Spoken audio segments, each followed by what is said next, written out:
The ulama have mentioned a story of a man who was in the Haram of Mecca, who was around the Kaaba al-Musharrafa, and he had covered his face.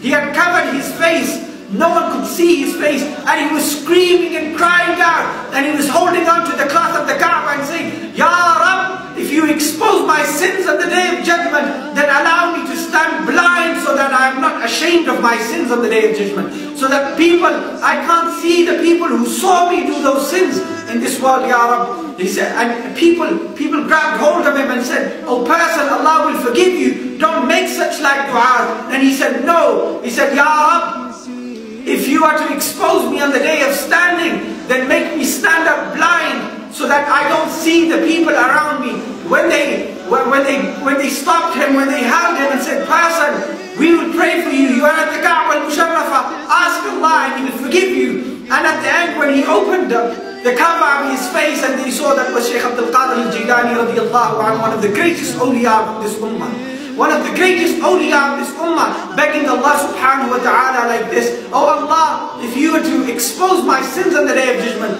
then make